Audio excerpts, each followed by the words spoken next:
বৃহস্পতিবার সন্ধ্যা থেকে শুক্রবার শুরু হয়ে যায়।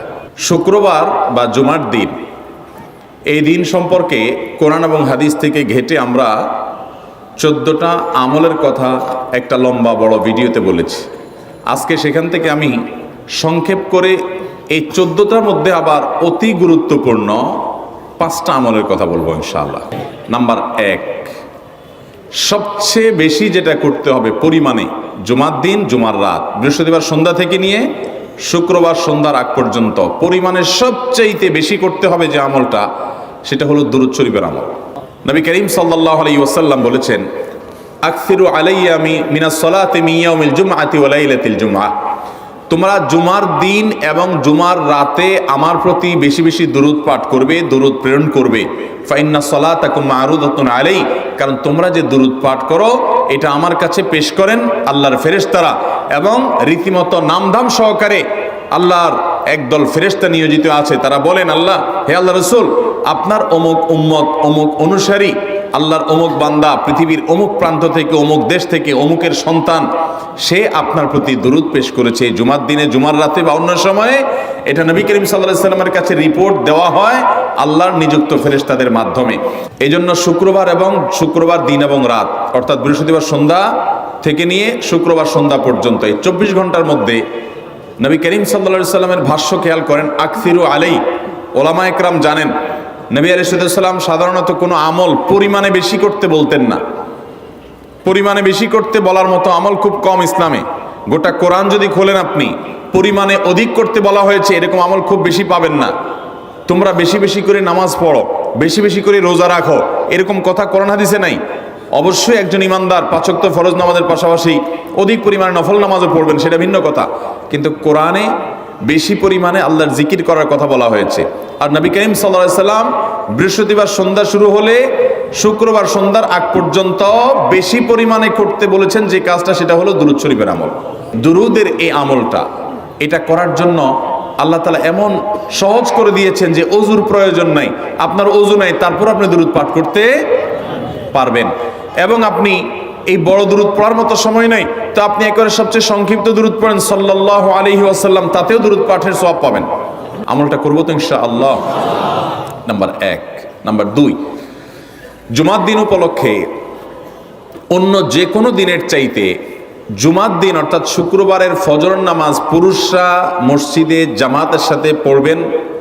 জামাতের সাথে পড়ার নিয়ত করবেন পাক্কা, কারণ অন্য যে কোনো দিনের ফজর নামাজ না, শুধুমাত্র যত নামাজ আছে, নবী করিম সাল্লাল্লাহু আলাইহি ওয়াসাল্লাম বলেছেন, আফদালুস সালাওয়াতে ইনদাল্লাহ, আল্লাহর কাছে দুনিয়ার সব নামাজের মধ্যে 5 ওয়াক্ত সাধারণ নামাজগুলোর মধ্যে সবচাইতে উত্তম নামাজ হলো সলাতুল ফজরে মাআল জামাআতে ইয়াউমাল জুমআহ, জুমার দিন ফজরের নামাজ জামাতের সাথে আদায় করা হলো যত নামাজ আছে এর মধ্যে সবচেয়ে শ্রেষ্ঠ নামাজ। ভাইরা আমার, প্রত্যেক বৃহস্পতিবার আসলে সন্ধ্যার সময় প্রতিজ্ঞা করব, সপ্তাহের অন্য দিন যদি আমার ত্রুটি বিচ্যুতি হয়ও আমি সেটাকে কারেকশন করার চেষ্টা করব, কিন্তু শুক্রবার ফজরটা পুরুষ হিসাবে আমি জামাতের সাথে পড়বই পড়বো। তার জন্য রাতে আগে আগে শোবো, ডাবল ট্রিপল অ্যালার্ম দিয়ে শোবো, অন্য নামাজি বন্ধুকে বলবো ফোন দিয়ে ডেকে দিবি, একে অন্যের সহযোগিতা করব, কিন্তু ফজরের নামাজ জুমার দিন ছাড়বো না ইনশাআল্লাহ। 3 নম্বর আমল হলো সূরা কাহাফ পড়বো। যারা কোরআন পড়তে পারেন না তারা শুনবেন, আর যারা পড়তে পারেন তারা নিজে পড়বেন।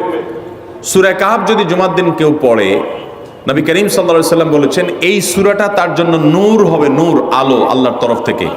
কিয়ামতের ময়দানে ভয়াবহ গুটগুটে অন্ধকার হবে। কিয়ামতের একটা ভয়াবহ শাস্তি হলো অন্ধকারের শাস্তি। ভাইরা আমার, অন্ধকারের শাস্তি মানে এমন ভয়াবহ অন্ধকার হবে যে দুনিয়ার অন্ধকারের সাথে কোনো তুলনাযোগ্য নয়। সেই ভয়াবহ অন্ধকারে কিছু আমল আছে যে আমলগুলো মানুষের ওই অন্ধকারের মধ্যে আলোর কাজ দিবে। এর মধ্যে একটা হলো এই সূরা কাহাফ। অন্য অনেক উলামা ইকরাম বলেছেন এর ব্যাখ্যা হলো সূরা কাহাফ যদি কেউ এক বৃহস্পতিবারে পড়ে, পরের বৃহস্পতিবার পর্যন্ত, এক শুক্রবারে যদি পড়ে, পরের শুক্রবার আগ পর্যন্ত পুরো সপ্তাহব্যাপী তার ভিতরে নূর, ঈমানের নূর, তাকওয়ার নূর, ইলমের নূর, আমলের নূর, ভালো মানুষ হওয়ার নূর তার ভিতরে আল্লাহ তাআলা সৃষ্টি করে দিবেন। তো নবী সাল্লাল্লাহু আলাইহি ওয়াসাল্লাম বলেছেন সূরা কাহাফের প্রথম 10 আয়াত যদি কেউ মুখস্থ করে, তো এই ব্যক্তিকে আল্লাহ রাব্বুল আলামিন এবং যদি তেলাওয়াত করে, এই ব্যক্তিকে আমলের মাধ্যমে দাজ্জালের ফিতনা থেকে আল্লাহ বাঁচিয়ে রাখবেন। অতএব জুমার দিন প্রত্যেক শুক্রবারে সূরা কাফ পড়ব তো ইনশাআল্লাহ। 4 নম্বর আমল হলো, দুনিয়াতে যত ফজিলতপূর্ণ আমল আছে এর মধ্যে সবচেয়ে বেশি ফজিলতপূর্ণ আমল এটা। খুব সহজ আমলটা, খুব সহজ, প্রত্যেক শুক্রবার আমরা এটা করতে পারি। জুমার দিন আগে ঘুম থেকে উঠে উত্তম রূপে গোসল করে মসজিদে আগে আগে গিয়ে পায়ে হেঁটে গিয়ে সামনে ইমাম সাহেবের কাছাকাছি গিয়ে বসা, অনর্থক কথা কাজ না করা, তেলাওয়াত জিকির আজকারে মশগুল থেকে নামাজটা পড়ে বের হয়ে আসা, এই কাজ, এই কয়েকটা কাজ যদি করে তাহলে কাজ কয়টা হলো? আগে আগে ঘুম থেকে উঠা, ওই যে ফজর নামাজ জামাতের সাথে পড়া ইত্যাদি, গোসল করা উত্তম রূপে, আর পায়ে হেঁটে মসজিদে যাওয়া, বাহনে না চড়া। 4 নম্বর হলো ইমামের কাছাকাছি গিয়ে বসা, কোনো অনর্থক কাজ না করা। এই 4টা কাজ যদি কেউ জুমার দিনে করে, নবী করিম সাল্লাল্লাহু আলাইহি সাল্লাম বলেছেন ওই ব্যক্তি বাসা থেকে মসজিদ পর্যন্ত যে আসলো, যতগুলো পা ফেলবে, যতগুলো স্টেপ ফেলবে, যতগুলো কদম দিবে, প্রতিটা কদমের বিনিময়ে আল্লাহ রাব্বুল আলামিন তার অ্যাকাউন্টে, তার আমল নামাতে 1 বছর রাত জেগে, সারা রাত জেগে তাহাজ্জুদ নামাজ পড়লে এবং 1 বছর সারা দিন, প্রত্যেকটা দিন পুরা বছর জুড়ে নফল রোজা রাখলে যে পরিমাণ সওয়াব পাইতো, 1 বছর নফল রোজা, 1 বছর রাতভর জেগে তাহাজ্জুদের নামাজ পড়ার সওয়াব মাত্র একটা কদম ফেলার বিনিময়ে দিবেন। চেষ্টা করব না ইনশাআল্লাহ। 5 নম্বর এবং সর্বশেষ আমল হলো, জুমার দিনে একটা সময় আছে দোয়া কবুল হয়। দোয়া কবুলের যে সময়গুলো আছে এর ভিতরে অত্যন্ত ইম্পর্টেন্ট একটা সময় হলো জুমার দিন। শুক্রবারের একটা সময় সম্পর্কে নবী সাল্লাল্লাহু আলাইহি ওয়াসাল্লাম বলেছেন যে একটা সময় আছে শুক্রবারের, এই সময়ে বান্দা কোনো দোয়া করলে আল্লাহ তাআলা ফিরিয়ে দেন না, কবুল করেন। কিন্তু সময়টা যে ঠিক কখন, এটা হাদিসে নবী সাল্লাল্লাহু আলাইহি ওয়াসাল্লাম বলেন নাই, যাতে করে হয়তো আমরা সারা দিনেরই কম বেশি দোয়ার চেষ্টা করি। এই বিষয়ে মুহাদ্দিসগণ, হাদিস বিশ্লেষকগণ, পণ্ডিত ওলামা একরামগণ হাদিসের বিভিন্ন আকার ইঙ্গিতকে গবেষণা করে, অ্যানালাইসিস করে এক একজন এক এক সময়ের কথা বলেছেন। তবে বেশিরভাগ ইমাম, বেশিরভাগ পণ্ডিত ওলামা একরাম, বেশিরভাগ আপনার ইসলামিক স্কলারগণের বক্তব্য হলো যে এই সময়টা হলো জুমার দিনের শেষ প্রহর, আসরের পর থেকে নিয়ে সূর্য ওঠার আগ পর্যন্ত এই সময়টা। আমাদের আল্লাহর দিকে মনোনিবেশ করতে হবে দোয়ার জন্য বেশি বেশি। তাহলে শুক্রবারে 5 নম্বর আমল হলো বেশি বেশি কি করবো ইনশাআল্লাহ? দোয়া, বেশি বেশি দোয়া করবেন, উঠতে বসতে চলতে ফিরতে। বিশেষভাবে সূর্য ডুবার আগের যে সময়টা শুক্রবার, অর্থাৎ দিনের শেষ সময়টা, বিশেষভাবে আল্লাহ তাআলার কাছে দোয়া করব। ঠিক আছে তো ইনশাআল্লাহ? কয়টা আমল বললাম? আমল করবো তো ইনশাআল্লাহ? মনে থাকবো তো ইনশাআল্লাহ? আমরা প্রয়োজনে বাসায় গিয়ে একটা কাগজে নোট করে ফেলবো, লিখে ফেলবো, লিখে এরপরে ওয়ালে টাঙ্গাই দিবেন বাসায় যে জুমার দিন এই 5 কাজ আমি ছাড়বো না। আপনি যদি মনেও না থাকে, আপনার যদি ভুলেও যান, আপনি এই কাগজ আপনাকে মনে করাবে ইনশাআল্লাহ।